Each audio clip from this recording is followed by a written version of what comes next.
जब अभिमान ने नैना को नहीं रोका तो नैना की बची कुची उम्मीद भी टूट चुकी थी। अब तो उसे वहाँ पर किसी भी हालत में नहीं रुकना था। वो घर से बाहर आ गई थी। उसने पहले ही कैब बुक करवा रखी थी। कैब में बैठकर वो पीहू के घर के लिए निकल गई। वहीं दूसरी तरफ उसके जाते ही अभिनव के पास फ़ोन आया कि उसकी फैक्ट्री में आग लग चुकी है। आग लगने का सुनकर उसे बहुत बड़ा झटका लगा। अभी तक वह सब में से बाहर नहीं आया था कि उसी वक्त उसे एक और कॉल आई कि उसकी दूसरी फैक्ट्री पर भी आग लग चुकी है। अब वह समझ चुका था कि यह आग किसने लगवाई है। नायरा के तो भी होश उड़ चुके थे। अभिमान गुस्से में कांप रहा था। ये जानते हुए भी कि ये आग किसने लगवाई है वो कुछ भी नहीं कर सकता था, बल्कि उसे तो फिक्र हो रही थी कि अब नैना के यहाँ से चले जाने के बाद उसके साथ और क्या क्या होगा। भले ही उसका बिजनेस टॉप पर था, लेकिन उस बिजनेस पर उसका हक कुछ भी नहीं था। सारे शेयर रुद्राज के पास थे और वो किसी भी वक्त उसे बिल्कुल कंगाल कर सकता था। वो गुस्से में बोला, ये तुमने अच्छा नहीं किया रुद्राज, बहुत गलत किया तुमने। तुम्हें तो मैं कुछ नहीं कह सकता, लेकिन इसका अंजाम उसे भुगतना पड़ेगा, जिसकी हर एक तकलीफ में तुम्हें तकलीफ होती है। नैना के घर के बाहर ही अतुल्य ने अपने आदमी खड़े कर रखे थे, तो उसे उसके वहाँ से जाने का पता चल चुका था। उसने रुद्राज को बताया, लेकिन रुद्राज ने उसे कुछ भी ना करने के लिए कहा। वो जानता था कि नैना कहाँ जाएगी, इसलिए बस उसने उसका ध्यान रखने के लिए कहा। इसके अलावा कुछ नहीं। नैना पीहू के घर पहुंच चुकी थी और उसके आने से पहले अंशु भी वहां आ चुकी थी। नैना ने पीहू को फ़ोन करके अपने आने के बारे में बता दिया था और पीहू ने ही अंशु को बुलाया था ताकि वो दोनों उसका मूड ठीक कर सकें। उनके साथ कुछ वक्त बिताकर नैना का मूड तो ठीक हो चुका था, लेकिन अभी भी उसके दिमाग में बहुत कुछ चल रहा था। वो तो वहाँ से आ चुकी थी, लेकिन अब उसे किसी और बात की फिक्र हो रही थी। शाम का वक्त हो चुका था। पीहू ने उसे तैयार होने के लिए कहा। तैयार होने का सुनकर नैना ने हैरानी से उसे देखा तो पीहू मुस्कुराते हुए बोली, आज फिर से क्लब चलते हैं, अब तो वैसे भी तुम आज़ाद हो। क्लब जाने का सुनकर नैना ने मुंह बनाया और बोली, मेरे पास पैसे बिल्कुल नहीं हैं। मुझे जल्दी से ही खुद के लिए एक जॉब ढूंढनी होगी, वरना तुझे जॉब करने की क्या ज़रूरत है? तेरा दीवाना है ना।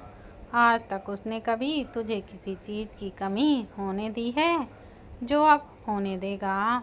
अंशु ने कहा। दीवाने का जिक्र सुनकर नैना के चेहरे पर मुस्कुराहट आ गई और वह बोली, ना जाने कब तक वो दीवाना मुझसे छुपता रहेगा।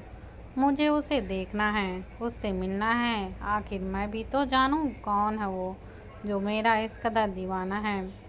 उसकी बात सुनकर पीहू की आंखों में चमक आ गई थी। उसने उससे कुछ कहा, जिसके बाद नैना के चेहरे पर भी मुस्कुराहट थी और अंशु के चेहरे पर भी। कुछ ही देर में तीनों तैयार हुई और एक बार फिर से क्लब के लिए निकल गई। कैब से बाहर निकलकर नैना, पीहू और अंशु तीनों क्लब के अंदर आईं और आते ही उसने अपने आसपास देखने लगी। नैना ने व्हाइट टॉप और डेनिम शर्ट्स पहने हुए थे। वो बहुत ज़्यादा हॉट लग रही थी। आज उन तीनों ने एक प्लान बनाया हुआ था। अंदर आते ही उनकी नज़र एक शख्स पर गई और उसे देखते हुए तीनों के चेहरे पर ही मुस्कुराहट आ गई। लेकिन फिर वहां से वो बार काउंटर की तरफ बढ़ गए। उन तीनों ने ड्रिंक करना शुरू कर दिया। धीरे धीरे तीनों को ही नशा होने लगा था और सबसे ज़्यादा नैना को ही, क्योंकि उसने बहुत ज़्यादा ड्रिंक की थी। जिन लड़कों की तरफ उन्होंने देखा था उनकी नज़र उन पर ही बनी हुई थी। उनमें से एक लड़का घूर घूर कर नैना को ही देख रहा था। ड्रिंक करने के बाद तीनों डांस करने के लिए डांस फ्लोर पर आ गई। डांस करते हुए भी लड़कों के ग्रुप ने आकर उन तीनों के साथ डांस करना शुरू कर दिया। नैना मुस्कुराते हुए उन लड़कों के साथ डांस कर रही थी। उनके कदमों के साथ साथ उनकी आंखें भी नशे में झूम रही थीं। उसकी नज़रें अपने आसपास भी घूम रही थीं। उसे तलाश थी तो अपने उस दीवाने की, जिसके दिल में उसे किसी और के साथ डांस करते हुए देखकर आग लगने वाली थी। लेकिन फिलहाल उसे वहाँ पर कोई भी नज़र नहीं आ रहा था। अब वक्त था अपने प्लान को आखिरी कदम पर लेकर जाने का। उसने अपने सामने खड़े लड़के की तरफ मुस्कुरा कर देखा तो उस लड़के ने उसका हाथ पकड़ा और फिर दोनों ही एक तरफ जाने लगे। वो लड़का जो नैना के साथ रूम तक आया था वो आगे बढ़ रहा था, लेकिन नैना ने अपने कदम रोक दिए और पीछे की तरफ देखने लगी। वह लड़का उसे देखते हुए, क्या हुआ, चलो ना रूम में। हमें रूम में सच में नहीं जाना, सिर्फ यहाँ तक ही आना था, उसने उस लड़के से कहा। लेकिन उसकी नज़रें अपने पीछे की तरफ थीं, जहाँ से वो किसी को आते हुए देखना चाहती थी। लेकिन अभी तक उसे कोई दिखाई नहीं दे रहा था। पर मुझे तो अब रूम में जाना है, उस लड़का ने कहा। तो नैना ने हैरानी से उसकी तरफ देखा। नैना उसे देखते हुए बोली, व्हाट डू यू मीन?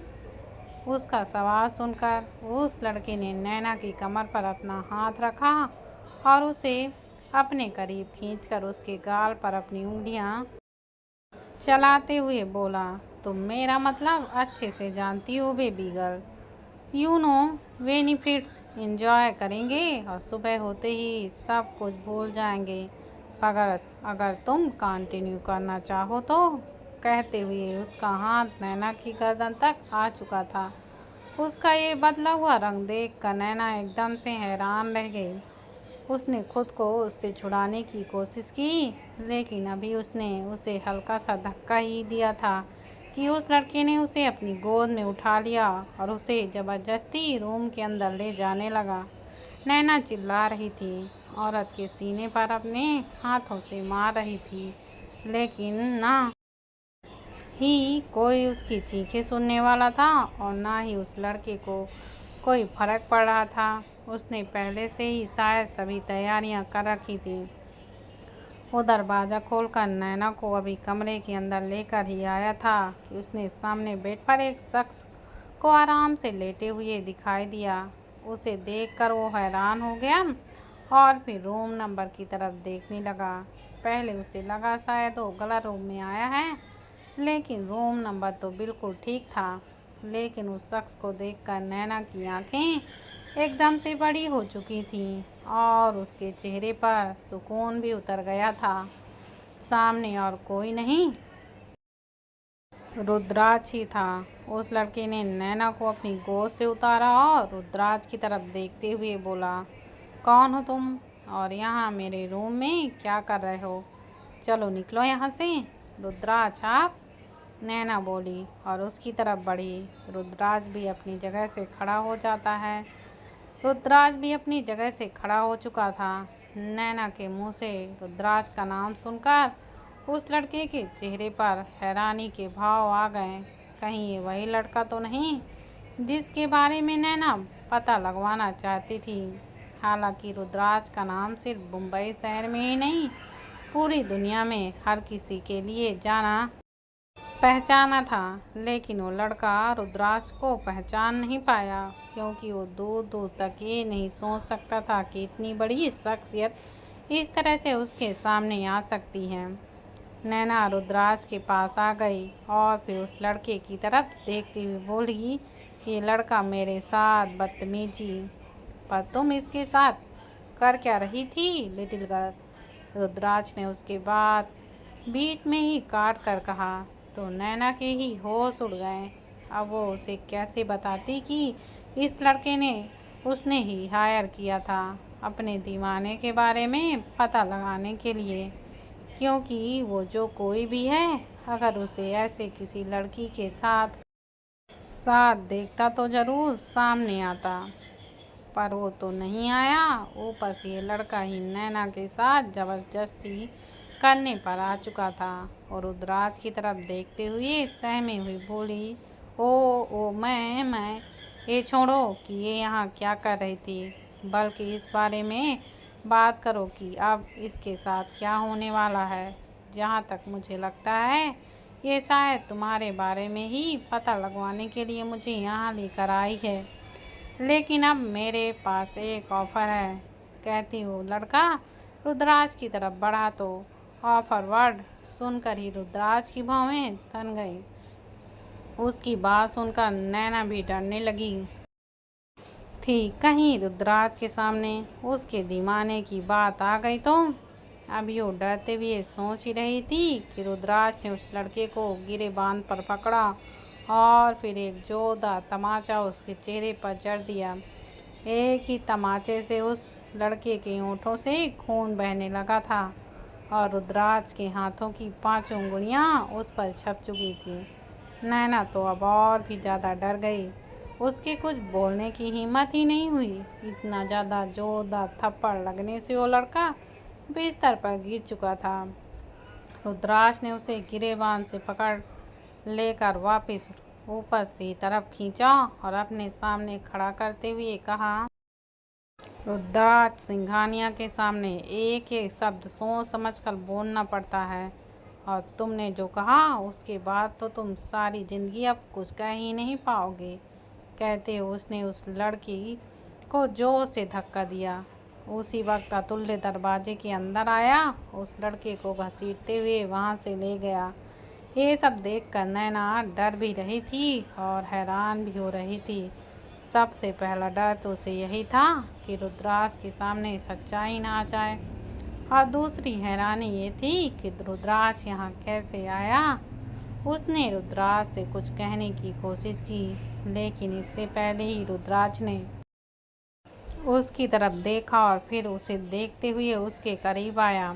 उसे अपने करीब महसूस कर नैना का गला सूखने लगा। वो एक बार फिर से हिम्मत करके कुछ बोलने को हुई, लेकिन उससे पहले ही रुद्राज ने उसकी कमर पर अपने हाथ रखे और उसे अपने करीब खींच लिया। उसके यूं अपने करीब खींचने से नैना और भी ज़्यादा हैरान हो गई। वो उसके चेहरे की तरफ देखने लगी। आज तक रुद्राज ने कभी उसे इस तरह से अपने करीब नहीं किया था।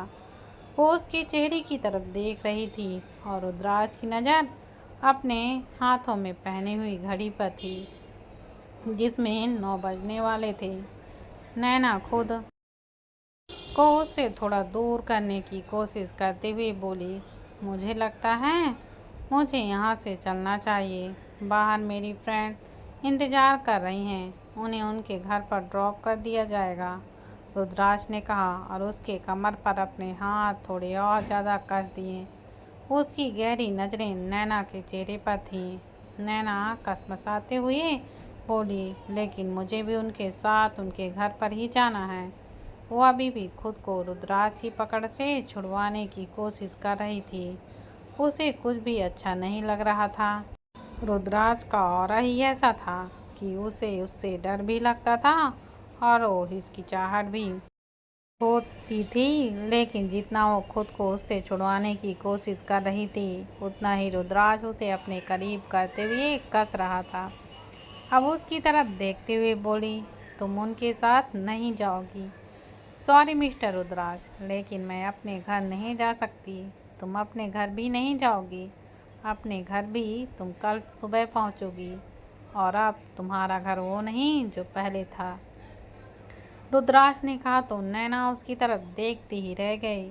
उसे कुछ समझ ही नहीं आ रहा था कि रुद्राज ने एक बार फिर से अपनी घड़ी की तरफ देखा, जहां सिर्फ 9 बजने में सिर्फ और सिर्फ 15 मिनट ही रह चुके थे।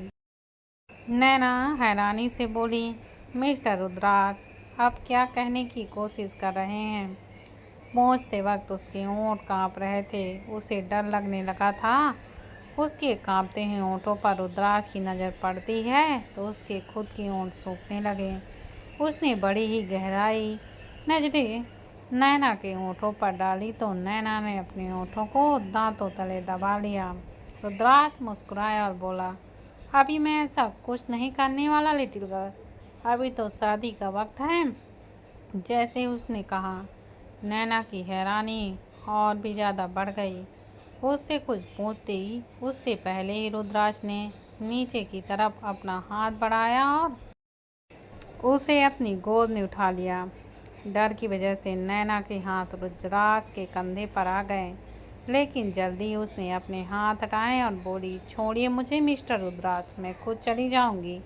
उसके कहने पर रुद्राज ने कोई जवाब नहीं दिया और बस मुस्कुराता हुआ उसे अपने रूम के बाहर लेकर आया। जब वो क्लब के बीचों बीच एरिया में आया तो पीहू और अंशु जो उसे ही ढूंढ रही थी, उनकी नज़र उस पर गई। वो जल्दी से उनकी तरफ आए, लेकिन उसके कुछ कहने से पहले ही रुद्राज ने अपने आदमियों को इशारा किया और उन दोनों को ड्रॉप करने के लिए किया। मिस्टर रुद्राज प्लीज़ छोड़िए मुझे, नैना ने एक बार कहा, लेकिन उसे पूरी तरह से इग्नोर करते हुए रुद्राज उसे लेकर बाहर आया और उसे लगभग ज़बरदस्ती गाड़ी में डालते हुए खुद भी उसके साथ बैठा और गाड़ी हवा से बातें करने लगी। कुछ ही देर में वो दोनों एक काफ़ी खुली जगह एरिया में थे, जहाँ पर रुद्राज का प्राइवेट जेट उनका इंतज़ार कर रहा था। दोनों अभी गोवा के लिए निकलने वाले थे। रुद्राज गाड़ी से बाहर आया और फिर नैना का हाथ पकड़कर उसे भी गाड़ी से बाहर निकाला। अपने सामने प्राइवेट जेट और रुद्राज को इस तरह से बर्ताव करता हुआ देख नैना हैरान हो गई। वो एक बार फिर से रुद्राज की तरफ देखती हुई बोली, मिस्टर रुद्राज, आप मुझे कहाँ लेकर जा रहे हैं? प्लीज़ मुझे यहाँ से जाने दीजिए, मुझे घर जाना है। मेरे साथ इस तरह से ज़बरदस्ती आप नहीं कर सकते। कहते हुए उसके चेहरे के भाव थोड़ा सख्त हो चुके थे। उसे रुद्राज पर गुस्सा आने लगा था, लेकिन अभी भी रुद्राज ने उसका हाथ नहीं छोड़ा था और उसे प्राइवेट जेट की तरफ लेकर बढ़ने लगा था।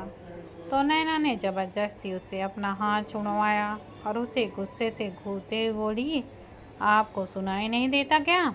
मैं कह रही हूँ ना, आप मुझसे यूँ ज़बरदस्ती नहीं कर सकते हैं। मुझे आपके साथ कहीं भी नहीं जाना है। मुझे मेरे घर वापस जाना है। कहते हुए वो पीछे की तरफ घूमी, लेकिन वो अपना कदम भी आगे बढ़ाती उससे पहले ही रुद्राज ने पीछे से उसके सिर को पकड़ा और उसके बालों को हल्का सा अपनी मुट्ठी में भरते हुए उसका चेहरा अपनी तरफ घुमाया और उसके चेहरे पर झुककर दांत पीसते हुए बोला, आज के बाद मुझसे इस लहजे में बात करने की हिम्मत भी बिल्कुल न करना, वरना जितना तुमसे प्यार करता हूँ उतना ही ज़्यादा तुम मेरा गुस्सा देखोगी। उसके मुंह से प्यार शब्द सुनकर ही नैना के होश उड़ चुके थे। वो अपने कांपते हुए होठों से बोली, क्या क्या क्या मतलब है आपका? वही जो तुमने सुना। रुद्राज अभी भी दांत पीसते हुए बोला। नैना को यकीन ही नहीं हो रहा था कि उसने अभी अभी रुद्राज के मुंह से अपने लिए लव कॉन्फेंस सुना है, जो कि इतना ज़्यादा डरावना था। उसने नैना के बालों को छोड़ा और उसका हाथ कसकर पकड़ते बोला, आज हम दोनों की शादी होने वाली है, so be ready for the wedding and wedding night. शादी का जिक्र सुनकर नैना की हैरानी और भी ज़्यादा बढ़ गई और उसने जल्दी से अपना हाथ छुड़वाया और बोली, मुझे कोई शादी वादी नहीं करनी है आपसे। आप ऐसा कैसे कर सकते हैं मेरे साथ? और आपने अभी जो कह दिया कि सब झूठ था, पर आप मुझसे प्यार कैसे कर सकते हैं? आप मुझसे कितने बड़े हैं? उसकी बात सुनकर रुद्राज ने भौहें उचकाते हुए उसे देखा और उसके होठों पर एक व्यंग भरी मुस्कुराहट आई। वो एक बार फिर से नैना को कमर से थाम कर अपने करीब खींचते हुए बोला, हाँ मैं तुमसे बहुत बड़ा हूँ, करीबन 10 साल, इसीलिए तुम्हें अपनी लिटिल गर्ल्स कहता हूँ। माई लिटिल गर्ल्स, अब उम्र का फासला तो मैं कम नहीं कर सकता, लेकिन वक्त आ गया है कि बाकी सभी दूरियां मिट जाएं। इसीलिए आज हम दोनों की शादी है और उसके बाद तुम हमेशा हमेशा के लिए मेरी बन जाओगी। कहते हुए रुद्राज ने उसके गाल पर अपना हाथ रखा और फिर उसे नीचे की तरफ उसकी गर्दन पर लेकर आया तो नैना एकदम से कांप उठी। उसने रुद्राज के हाथों को अपनी कमर से हटाना चाहा, लेकिन ये उसके लिए मुश्किल ही नहीं नामुमकिन था।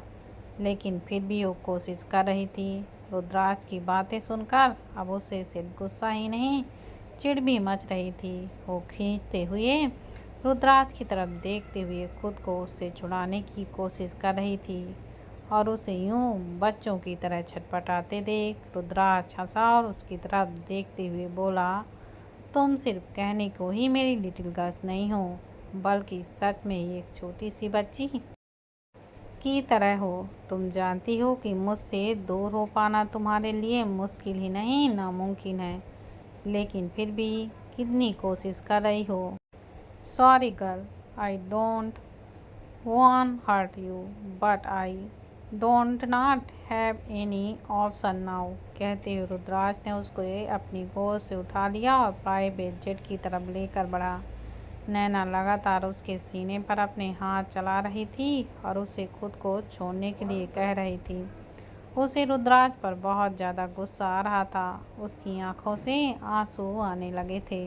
रुद्राज उसे जेट के अंदर लेकर आया और फिर उसे अपनी गोद में से नीचे उठाकर पीछे सीट की तरफ धक्का दिया तो नैना सीट पर जा गिरी। कुछ ही पलों बाद जेट स्टार्ट हो चुका था। वो हैरानी से उसकी तरफ देखती हुई बोली, कितने बदल गए हैं रुद्राज साहब। मुझे यकीन नहीं होता कि आप वही हैं जो मुझे बिल्कुल भी तकलीफ नहीं होने देते थे और आज आप मेरे साथ ऐसा सलूक कर रहे हैं। कहते हुए वो रो रही थी। ये सच ही था कि रुद्राज आज तक उसे कोई तकलीफ नहीं होने देता था।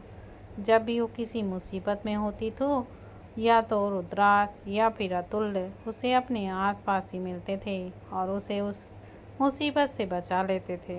रुद्राज उसकी बात सुनकर मुस्कुराया और फिर सीट पर उसके ऊपर ही झुका और उसके चेहरे की तरफ देखते हुए बोला, तुम मुझे मजबूर कर रही हो गर्ल्स। मैं तो प्यार से तुम्हारे साथ पेश आना चाहता हूँ, लेकिन तुम मुझे गुस्सा दिला रही हो और तुम तो अच्छी तरह से वाकिफ़ हो ना मेरे गुस्से से। रुद्राज ने कहा तो नैना के सामने वो सभी पल घूम रहे थे जब उसने रुद्राज को बहुत ज़्यादा गुस्से में देखा था। जब भी कोई नैना के साथ ज़बरदस्ती करता था तो हमेशा उसके जवाब देने से पहले ही रुद्राज उसे अपने पास दिखाई देता था और उसके बाद रुद्राज का गुस्सा जो सामने वाले की तबाही ला देता था। ये सब सोचते हुए उसे अपना गला सूखा हुआ महसूस हुआ और उसे यूं देखकर रुद्राज के चेहरे पर एक डेविल स्माइल थी। वो प्यार से उसे देखते हुए बोला, अभी भी मैं सब कुछ प्यार से ही करना चाहता था, लेकिन तुमने मुझे गुस्सा दिला दिया गर्ल। तुम लड़के से करीब जाने का सोच भी कैसे सकती हो। रुद्राज ने कहा तो नैना को क्लब वाले लड़के की याद आ गई। रुद्राज की तरफ देख कर रोते हुए बोली, मैं नहीं जानती उस लड़के को, लेकिन वहाँ जो कुछ भी हुआ कुछ नहीं, बहुत कुछ हुआ था वहाँ पर। कहते हुए रुद्राज के चेहरे के भाव एकदम से सख्त हो गए। नैना उसकी तरफ देख ही रही थी। रुद्राज ने उसकी कमर पर अपना हाथ रखा और फिर अपने जबड़े कसते हुए बोला, उसने तुम्हें यहाँ पर छूने की कोशिश की थी ना। कहते हुए उसका चेहरा गुस्से से कांप रहा था और उसे यूं देखकर अब नैना को और भी ज़्यादा डर लगने लगा था। उसका रोना तेज हो चुका था। उसकी पीठ, गर्दन और कमर कसने से नैना को हल्का हल्का दर्द महसूस हो रहा था। वो रुद्राज की तरफ देखते हुए बोली, पर आप उस पर गुस्सा क्यों हो रहे हैं? उसने मुझे छुआ था, आपको तो कुछ नहीं कहा। वो खींच कर बोली और उसके यूं बोलने पर अब रुद्राज का गुस्सा हद से भी ज़्यादा बढ़ चुका था। उसने एक बार फिर से उसके बालों को पकड़ लिया और उसके चेहरे को अपनी तरफ घुमाकर खुद उसके चेहरे पर अपना चेहरा झुकाकर बोला, तुम्हें किसने कहा कि कोई तुम्हें छू लेगा और मुझे फ़र्क नहीं पड़ेगा? तुम सिर्फ तुम नहीं हो, तुम्हारे अंदर मैं हूँ। तुम मेरी हो और छूना तो दूर, अगर कोई तुम्हें नज़र उठाकर देखे तो भी मैं उसकी आंखें निकाल लूँ। नैना को तो हर एक पल एक झटका मिल रहा था। आज वो जिस रुद्राज को देख रही थी, आज से पहले वो कभी उस रुद्राज से रूबरू नहीं हुई थी। उसे सब कुछ एक छलावा लग रहा था। रुद्राज का उससे प्यार से पेश आना उसकी इतनी हेल्प करना उसे सब कुछ झूठ लग रहा था। रुद्राज पर न सिर्फ उसे गुस्सा आ रहा था बल्कि उससे नफरत भी हो रही थी। उसके आंखों से लगातार आंसू भी बह रहे थे। कुछ देर बाद दोनों गोवा पहुंच चुके थे। रुद्राज ने एक बार फिर से उसका हाथ पकड़ा और उसे जेट से बाहर की तरफ लेकर आया। उसका हाथ पकड़ने से भी नैना को नफरत हो रही थी, लेकिन वो कुछ नहीं कर पा रही थी। रुद्राज का हाथ पकड़ना भी उसे बहुत ज़्यादा तकलीफ दे रहा था। रुद्राज उसे बाहर लेकर आया और फिर दोनों एक गाड़ी में बैठकर उसकी वेटिंग डेस्टिनेशन के लिए निकल गए। कुछ ही देर बाद दोनों एक रिजॉर्ट पर थे। उस रिजॉर्ट की तैयारियां और सजा हुआ मंडप देखकर नैना की आंखें हैरानी से बड़ी हो गईं। रुद्राज उसे लेकर वहां पर नहीं रुका बल्कि दोनों अंदर आए और फिर रुद्राज ने उसे एक कमरे में लेकर आया जहां पर दो लड़कियां मौजूद थीं। वो उन दोनों की तरफ देखते हुए बोला, आधा घंटा, सिर्फ आधा घंटा है तुम दोनों के पास। मुझे मेरी ब्राइड एकदम परफेक्ट लुक में चाहिए। Did you get that? वो एकदम कड़क आवाज में बोला तो उन लड़कियों ने जल्दी से अपना सिर हाँ में हिला दिया, जबकि नैना बस अपनी जगह पर शून्य सी खड़ी ही रह गई।